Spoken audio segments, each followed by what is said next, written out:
My name is Donna Atwood. I am 33 years old, and I work in the emergency room. I know how to handle chaos. I know how to keep my voice steady when a patient's heart stops beating. But nothing in my training prepared me for what I saw when I walked through my front door last Tuesday night. I had just finished a 16-hour double shift. My feet throbbed. My scrub smelled like antiseptic and exhaustion. I expected silence. I expected my daughter, Lily, to be asleep in her room, surrounded by the glow-in-the-dark stars we had painted on the ceiling together 2 years ago. Instead, I found an empty room. Lily's bed was gone. Her dresser was gone. Half the stars on the ceiling had been ripped off, leaving ghostly white patches where they used to be. The rest were drowning under streaks of gray primer. It looked less like a child's bedroom and more like a construction site. In the doorway stood my mother, arms crossed, chin lifted. Behind her, my sister Brooke was kneeling on the floor, sealing a cardboard box with packing tape. Written on the side in black marker was one word, Lily. For a second, I thought I was hallucinating. Then my mother spoke. She didn't look sorry. She looked satisfied. "We voted," she said. "You don't get a say." I didn't scream. I didn't cry. I didn't throw anything. I simply set my keys on the windowsill. The metal clicked against the glass, loud in the quiet house. "Okay," I said. My voice was very quiet. The kind of quiet that comes before a storm. "Tell me exactly what you decided. Have you ever had people treat your home like their hotel? Drop a comment below. I want to know who else has kept receipts. Because today, I'm going to show you how one woman used silence as her weapon. And why being calm is the most dangerous thing you can do to someone who expects you to break." To understand how a mother and sister could erase a child's room in one afternoon, you have to understand how they erased my life over 3 years. It didn't happen with a bang.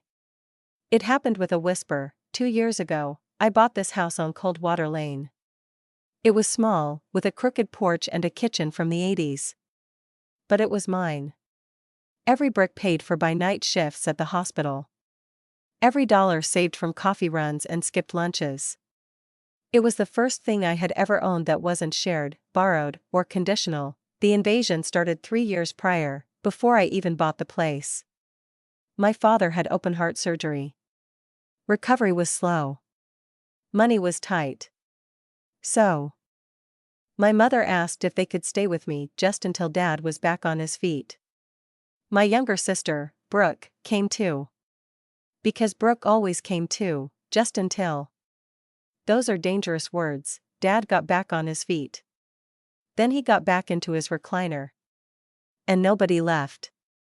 By the time I signed the deed to Coldwater Lane, the 3 of them had simply moved in, the way water moves into a low spot. I let it happen. I was busy keeping a 7-year-old alive, fed, and loved. That was my first mistake. Here is how a house stops being yours without anyone signing anything. It starts with the coffee. My mother rearranged my cabinets the first week, so the mugs were where she liked them. Then, the calendar on the fridge became her calendar. Then, the good chair at the dinner table became my father's chair. And you learn not to sit in it. By the 2nd year, my mother had a word she used for everything: family. "We don't keep score in this family," she would say, while keeping score. "We share everything in this family," she would say, sharing my groceries. She said it the way some people say a prayer, like the words themselves made a thing true. And I let her. Because correcting her cost energy I did not have.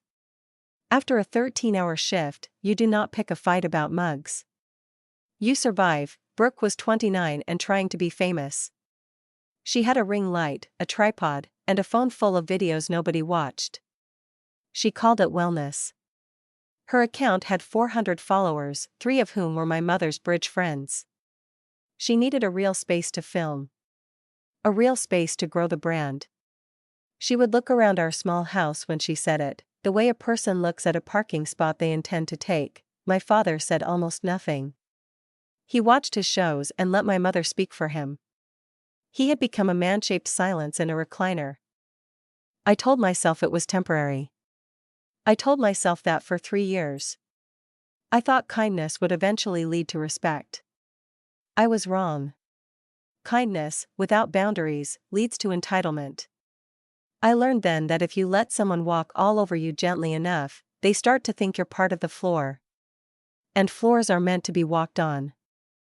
The Tuesday before the double shift, we had spaghetti for dinner. That detail stuck with me. Spaghetti, garlic bread, a normal Tuesday. Lily was building a fort out of couch cushions in the corner, pretending not to listen. She always listened. Brooke set down her fork. She looked at me over the rim of her water glass. "I've been thinking about the studio thing," she said, casual as weather. "I just need a real space. Good light. A door that closes." Her eyes drifted down the hall toward the only door that mattered to me. "Lily's room, it's her room," I said, keeping my voice flat. "It's a big room for one little kid," Brooke countered, spreading her hands. "And she's barely in it during the day." "She's 7, I said. "She's supposed to be at school during the day." My mother folded her napkin into a neat square. "Donna, nobody is deciding anything tonight. We're just talking as a family." There it was again. Family. The word that always came right before someone took something. "The answer is no," I said. "It's her room." Brooke rolled her eyes and looked at our mother. And our mother gave her a small, patient smile. The smile said, "Don't worry. Leave it to me." I should have understood that smile. I was tired. I missed it. Later, I tucked Lily in. She held Biscuit, the gray stuffed rabbit she'd had since she was 2. "Mama, can we add more stars when you're home?" she asked. "Of course, baby," I said. "All the stars you want." She fell asleep under our painted sky. I kissed her head and went to pack my bag. Morning came too early. I worked at St. Bridget's Hospital, 20 minutes up Route 9. A double shift meant I'd leave before Lily woke and come home after she slept. I hated those days. But the mortgage did not care how I felt. By noon, my phone started buzzing in my locker. I couldn't answer it. I was in a trauma bay with a man whose heart was trying to quit. There is no pausing that buzz. Buzz. Buzz. 3 calls from my mother. 2 texts from Brooke. 1 from a number I didn't know. I told myself it could wait 1 more hour. People who don't work in hospitals don't understand. Some hours you simply cannot have your phone. That hour cost me. We lost the man with the failing heart. And then we got him back twice. By the time he was stable and upstairs, 2 hours had gone by and my hands were still shaking. The good kind of shake. The kind that means you did the work right. Ranetta, the charge nurse, found me refilling my pockets. "You look like a woman whose phone won't stop," she said. "My family," I muttered. "Probably about a room." "Family," Ranetta repeated, making the word sound like a diagnosis. "Eat something before you call them back. You can't pour from an empty pot." I laughed because she was right. I ate a granola bar standing up. In the back of my mind, there was a folder. It lived in the bottom drawer of my dresser. The deed. The mortgage. I'd looked at it exactly once since the day I signed. I only thought of it the way you think of a fire extinguisher. Good to have. Hope you never do. Later came at 9:40 that night when I pulled into my own driveway and saw every light in the house burning. The front door was unlocked. Inside, the house smelled like fresh paint and packing tape. I walked down the hall to Lily's room and stopped in the doorway. Her bed was gone. Her dresser was gone. Half the ceiling, our sky, was streaked with gray primer, the stars drowning under it. Brooke knelt in the middle of the floor with a tape gun, sealing a box marked Lily in black marker. A ring light stood in the corner, already plugged in, already glowing. "Where is my daughter?" My voice was very quiet. People who know me know that's the dangerous one. My mother appeared behind me in the hall, arms folded, chin up. "She's with her father for a few days. She said she's fine. Travis hasn't seen her in 5 months," I said. "He's still her father." My mother lifted her chin a little higher. "We talked it over. All of us."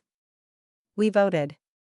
You don't get a say, I have replayed those 8 words more times than I can count. Said in my own hallway. About my own child. In front of my own daughter's boxed up life, Brooke didn't even look up from her tape gun. It's actually a really good room for filming. The light's amazing in the afternoon. I looked at the gray streaks where the stars used to be. I looked at the box with my child's name on it. I felt something in my chest go cold and clear and very, very still. People expect a mother to scream here. To throw something. To melt down. I didn't. I set my keys on the windowsill instead. Okay, I said. Tell me exactly what you all decided. I retrieved Lily from Travis's house. She was crying, confused, holding Biscuit tight.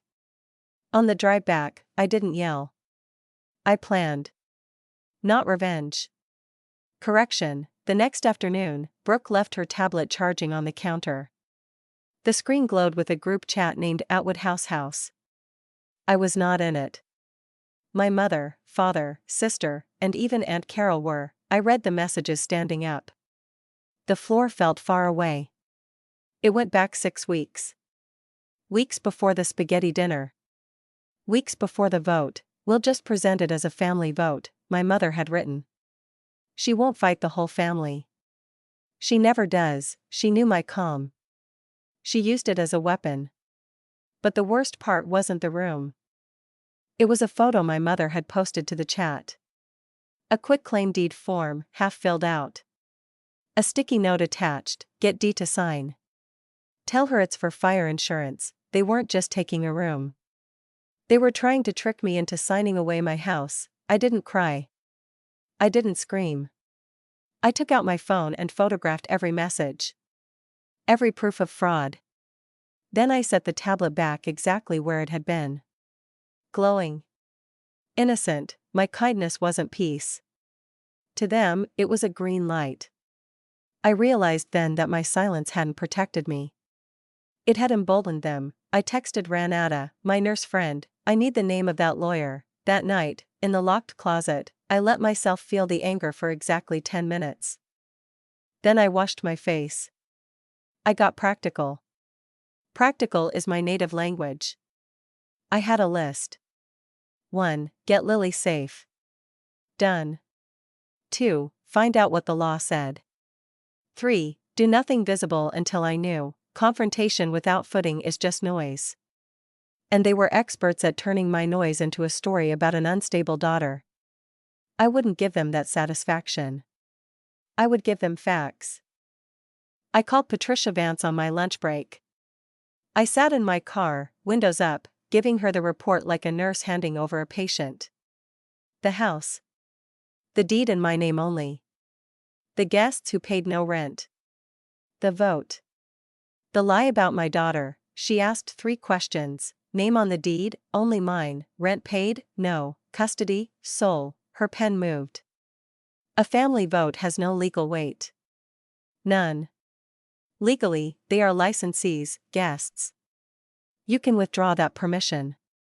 With proper notice, they must leave. And no grandparent decides where your child sleeps, so, I'm not crazy, I said, you're the only adult in that house withstanding. A pause. Do you want to do this loud or right? Right. Always right, good. Let's get papers in order. The next morning, I showed Lily the stripped room. She pointed at the ghostly patches on the ceiling where the stars used to be. The stars left a mark, she whispered. I held her. Marks mean something was really there. Good things can come back. I promise I'll bring back every single star. Over her head, I looked at the scars on the paint. I made a promise to myself. Whoever did this would learn the difference between a family and a household. And they would learn it on Saturday. In front of company, my mother caught me later. I see you brought her back, she said, like a returned library book. She lives here. She's 7. This is her home. You undermined the family in front of Travis, Mom snapped. Do you know how that makes us look? Isn't my project anymore, I said. She missed the shift. She was too busy being right. The studio launch is Saturday, she said. People are coming. Don't ruin it with one of your moods. I wouldn't dream of it, I said. And I meant it. Brooke added, you're not going to be weird about the room, right? Lights are set up. I won't move your light, Brooke, I said. I'll let you move it yourself. Into a truck, Mom smiled, thinking she had won. Good. I knew you'd see sense. We're a family, we'll talk Saturday, I said. For the rest of the week, I was pleasant. I made coffee. I listened to Brooke's plans. Meanwhile, I worked with Patricia. She drafted 3 notices to vacate. 30 days. Legal. Binding. On Thursday, a process server delivered them. Certified mail sent. I watched from the window as Mom picked up the mail. She flipped past the certified envelopes, frowned, and tossed them into the junk basket by the door. She didn't open them. She thought she was safe because she ignored junk. I knew the clock was ticking. By Friday night, I held all the facts. They wanted an audience on Saturday? Fine. I'd give them one. And I'd make sure they remembered who owned the stage. By 10 o'clock on Saturday, my house was full. Neighbors. A photographer. Brooke's brand collaborators. My mother was radiant, playing hostess. To Brooke, she toasted, and to family unity, I stepped forward. Badge straight. Voice calm. Before the toast, Mom, can you explain the vote to our guests? She hesitated. Then, confident, she owned it. We voted. 4-1. Donna doesn't get a say, there it was. Out loud. Witnessed, thank you, I said. I just wanted to be sure. I set my folder on the table. Opened it. First, the deed. One name. Mine. A vote doesn't change property law. Second, the notices. Served Thursday. Certified mail. You threw them in the junk. They are legally binding. 30 days to vacate. Third, the fraud. I held up the photo of the quitclaim deed attempt. And this proves you tried to steal my home using a lie about fire insurance. The room went silent. My mother tried to shout. I am your mother, and I am Lily's, I said. You have 30 days. Then you leave. No arguments. No votes. The photographer coiled his cables. The brand women packed their bags. They realized the toxicity instantly. They left. Mrs. Okafor, our neighbor, paused by me. She looked at the papers. Then at Lily. You did right, she whispered, then it was just us. The family. Standing in the wreckage, my mother cried. How can you do this? Mom, I said softly. You got so scared of being nobody that you tried to take everything. Being afraid doesn't give you a vote on my child's bedroom. My father looked at the floor. Maureen, he said. Sit down. It's over. My mother looked around. At the dead ring light. At the empty room. At the papers. She had nothing left to say. They went pale. Not because I shouted. But because the story they told themselves, that they were a family and I was a vote they could win, was replaced by facts. Facts that didn't care about blood. Facts that didn't care about fear, just law. And truth. The 30 days went faster than you'd think. Brooke left first, within the week. One of her brand collaborators had a spare room, and Brooke took it, hauling her ring light and backdrop fabric out to a borrowed hatchback. The studio launch never happened. A wellness brand built on harmony does not survive being filmed inside a takeover. My parents took the rest of the month. My mother spent it not speaking to me, which honestly was its own small mercy. On the last day, a cousin came with a pickup truck, and they moved to her place 2 towns over. As they loaded the last box, my father stopped by the porch. He didn't apologize. He wasn't going to become a different man at 64. But he looked at me for a long moment and nodded once. Slow. You did right, Donna, he said. Maybe the only true thing left in him. Take care of yourself. I meant it when I said goodbye. Then the truck pulled away, and the house was quiet in a way it hadn't been in 3 years. Not empty. Quiet. I changed the locks that afternoon. Not out of spite. Out of arithmetic. The old keys belonged to a house that no longer existed. The custody petition went through without a fight. On paper now, in ink, in a courthouse, the answer to who decides where Lily sleeps is one name, mine. No vote can ever touch it again, and the ceiling? That first free weekend, Lily and I bought glow paint and a fresh bag of stars. We rolled clean white over the gray primer, and when it dried, we put the sky back, star by star. She named one after the cat again. She named one after me. We added a new one just for that night, low near the window. What's that one? I asked. That's the home star, she said. So we always know where it is. Biscuit sat on her new bed and supervised. People think the strongest thing you can do is shout. It isn't. The strongest thing I ever did, I did in a soft voice in my own dining room, with a sheet of paper in my hand and my daughter holding my other one. There was no vote. There was a deed, and the deepest lesson I carry from that Saturday is this: a boundary is not cruelty.